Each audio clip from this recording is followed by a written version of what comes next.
The 22nd ordinary session of the Assembly of Health Ministers of ECOWAS has ended, with health leaders urging member states to increase unified regional strategies and approaches. Driven by the West Africa Health Organization, the meeting raised concerns on vaccine inequity and ways of addressing the challenge of the regions below 6% vaccine coverage. Kemi Balogo has details. This first physical meeting since the outbreak of the pandemic has brought a new motivation towards stopping the circle of epidemics and increasing preparedness against future pandemics within the sub-region.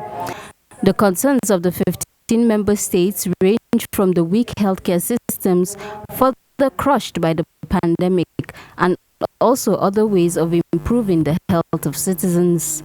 The year 2020 exposed the fragility of global health systems, as it did nationally and regionally, with consequences that are still with us. What has become evident is the wisdom of preparing both nationally and regionally for any eventual future pandemic or public health emergency that could occur.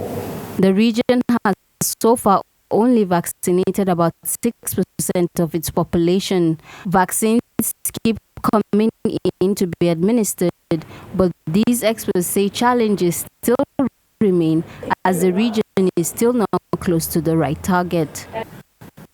To date, we have received over 58 million, which on its own alone would mean that we have received vaccines for only about 6% of our population.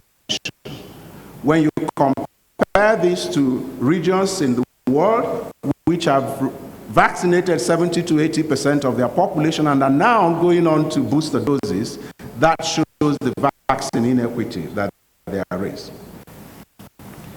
The issue of vaccine availability for COVID-19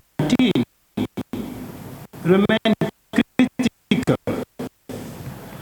and as indicated at a critical challenge to address the rate of vaccination in our region, which, as indicated, stand unfortunately at only 6%. To solve this, the disclosure that regional manufacturing of COVID-19 vaccines will kickstart immediately. We have completed a feasibility study for the regional manufacture of vaccines, and we have selected, or we have identified, 4 manufacturing entities, 1 in Senegal, 1 in Ghana, and 2 in Nigeria, who we think would be suitable for immediate collaboration ventures in the manufacture of COVID-19 vaccine.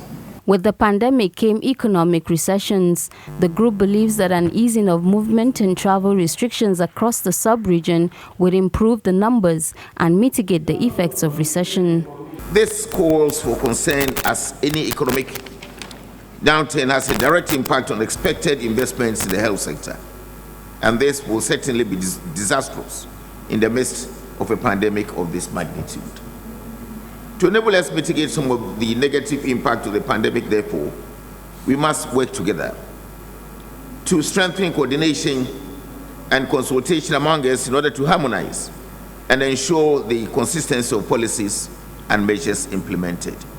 After a long week, this final day, which is also considered the climax meeting of the African health ministers, it is used to discuss recurring epidemics and scarcity of resources, manufacturing pharmaceutical medicines and vaccines, prevention and control of communicable and non-communicable diseases, and also health information. Kemi Balogun, TVC News, Abuja.